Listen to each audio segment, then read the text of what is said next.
ఒక తెలుగు అణా కథ పటేల్ వర్సెస్ పట్టాభి. ఈ కథ ఇప్పటిది కాదు. తెలుగు భాష ఔన్నత్యం నాటికి నేటికి సుసంపన్నం.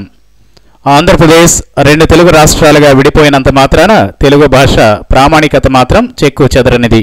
మన భాష ప్రాముఖ్యత ప్రామాణికత ఎలాంటిదో తొలి వెలుగులోకి తెస్తున్నాం. తెలుగువారు ఆంధ్ర రాష్ట్ర కోసం ఆందోళన చేస్తున్న సమయంలో ఇప్పటి ఆంధ్ర ప్రాంతం సమిష్టి మద్రాసు రాష్ట్రంలో ఉండేది. అప్పుడు ఆంధ్రులను ఆంధ్రేతర ప్రాంతాలలో మదరాసీలని పిలిచేవారు. ఒకసారి కాంగ్రెస్ వర్కింగ్ కమిటీ సమావేశం జరుగుతోంది.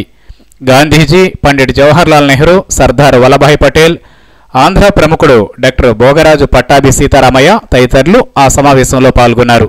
ఎక్కడ ఉందయ్యా, మీరంతా మదరాసీలు కదా అంటూ పటేల్ గారు ఎగతాళిగా మాట్లాడారు.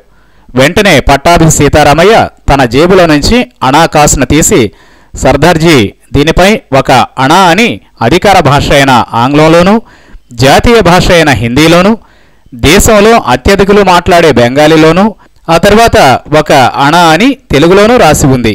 ఇది బ్రిటిష్ వారు తయారు చేసిన అణా నాణెం. ఈ నాణెంపై మా తెలుగు భాష ఉంది, కానీ మీ గుజరాతీ భాష ఎక్కడా లేదే అంటూ చురక వేశారు. పటేల్ గారు ఆశ్చర్యపోయారు. ఆ మాటలు విన్న గాంధీజీ కూడా చిరునవ్వుతో ఉండిపోయారు.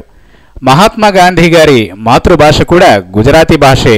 భారతదేశానికి స్వాతంత్ర్యం రాకముందే బ్రిటిష్ ప్రభుత్వం వారు మనలను పరిపాలించే రోజుల్లోనే తెలుగు భాషకున్న ప్రాచీనతను, గొప్పదనాన్ని గుర్తించి వారు ముద్రించిన నాణేళ్ల మీద అధికార భాష ఇంగ్లీషు, జాతీయ భాష హిందీ, బెంగాలీ, ఉర్దూతో పాటు స్థానం కల్పించింది తెలుగు భాషకు మాత్రమే.